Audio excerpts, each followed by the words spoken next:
আজকের ভিডিওতে তোমরা যারা ফার্স্ট সেমিস্টার নতুন পরীক্ষা দেবে তাদের জন্য হিস্ট্রি বা ইতিহাসের কিছু দুর্দান্ত সাজেশন আমি নিয়ে এসেছি। আমি বলবো এই সাজেশনের বাইরে তোমাদের একটু প্রশ্ন আসবে না। তোমরা এই সাজেশনের প্রত্যেকটা কোশ্চেন খুব ভালো করে পড়ে যাবে, এখান থেকে সমস্তটাই কমন পেয়ে যাবে। খুব ভালো রেজাল্ট করতে গেলে সাজেশনের সমস্ত কোশ্চেনগুলো তোমরা একটু ভালো করে পড়ে যাবে। প্রথমেই আমি বলবো এখান থেকে কটা কোশ্চেন তোমাদের লিখতে হয়। ইতিহাসের শর্ট কোশ্চেন তোমাদের লিখতে হবে মাত্র 10টা, সেখানে অবশ্যই তোমরা অপশান পেয়ে যাবে। প্রত্যেকটা কোশ্চেন থাকবে 2 নম্বরের। প্রথমেই আমি আসবো, ঋগ্বৈদিক যুগের সভা ও সমিতি বলতে কি বোঝো? কতজন জৈন তীর্থঙ্কর ছিলেন? শেষ 2জন তীর্থঙ্করের নাম লেখো। আলেকজান্ডার কবে ভারত আক্রমণ করেছিলেন? ভারতের ইতিহাসে তার আক্রমণের গুরুত্ব কী ছিল? অর্থশাস্ত্র কে রচনা করেছিলেন? এর মূল বিষয়বস্তু কী ছিল? মৌর্য যুগে ধর্ম মহাপাত্রদের কাজ কী ছিল? বাণভট্ট কে ছিলেন?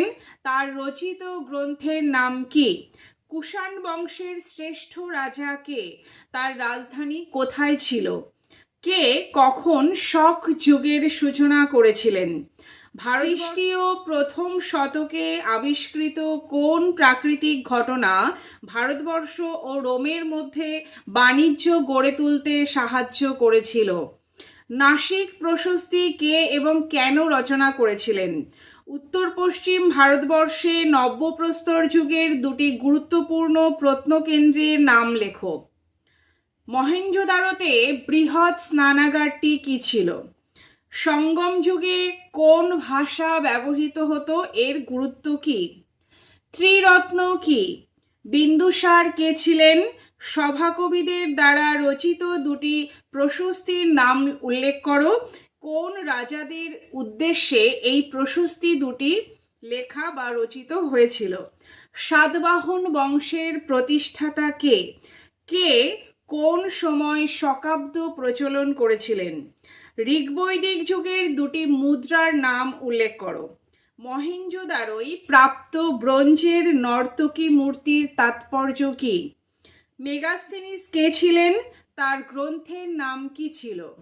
অষ্টাঙ্গিক মার্গ বলতে কি বোঝো? প্রথম বৌদ্ধ সঙ্গীত কোন রাজা কি কারণে আহ্বান করেছিলেন? ভারতের 2টি প্রাচীন বন্দরের নাম উল্লেখ করো। দ্বিতীয় বৌদ্ধ সঙ্গীত কোন রাজা কি কারণে আহ্বান করেছিলেন? জুনাগড় লিপিতে কার কৃতিত্বের কথা বর্ণিত রয়েছে? তৃতীয় বৌদ্ধ সঙ্গীত কোন রাজা কি কারণে আহ্বান করেছিলেন? সভাকবিদের দ্বারা রচিত 2টি প্রশস্তির নাম উল্লেখ করো এবং কোন রাজাদের উদ্দেশ্যে এই প্রশস্তি 2টি রচিত হয়েছিল তা উল্লেখ করো। এই ছিল তোমাদের ইতিহাসের শর্টেজ সাজেশন।